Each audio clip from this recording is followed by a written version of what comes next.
শেখ হাসিনার পতনের মধ্য দিয়েই সবাইকে শিক্ষা গ্রহণ করতে হবে। সবার শিক্ষা নেওয়ার আছে। খালি আমাদের দিকে আঙ্গুল দিলে হবে না, সবার দিকে আঙ্গুল, নিজের দিকেও আঙ্গুল দেবেন। সবাইকে শিক্ষা গ্রহণ করার ব্যবস্থা আছে এই শেখ হাসিনার পতনের মধ্য দিয়ে।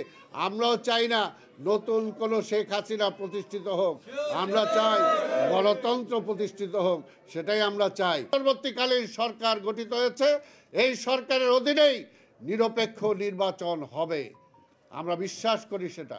কাজে নির্বাচনের পূর্বে যতটুকু আপনার সংস্কার করা দরকার, এবং আমরাও তো সংস্কারের কথা আমাদের নেতা দেশনায়ক তারেক রহমান উল্লেখ করেছেন, এখনও বলেছেন। আমাদের সেই সাহস আছে বলেই আজকে হাসিনার মতো আমরা বলি নাই, তিনি বলে দিয়েছেন 2 বারের বেশি কেউ প্রধানমন্ত্রী হতে পারবে না।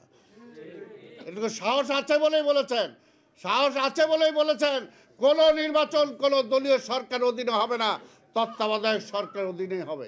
এত বিচলিত হওয়ার কিছু নাই, এত কিছু নাই। বিএনপি আছে মাঠে, বিএনপি থাকবে।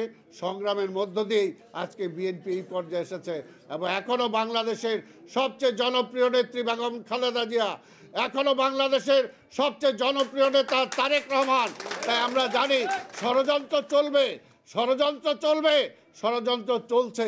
এই সমস্ত ষড়যন্ত্রের জাল ভেদ করেই আজকে আমরা এই পর্যায়ে এসেছি, এই পর্যায়ে এসেছি।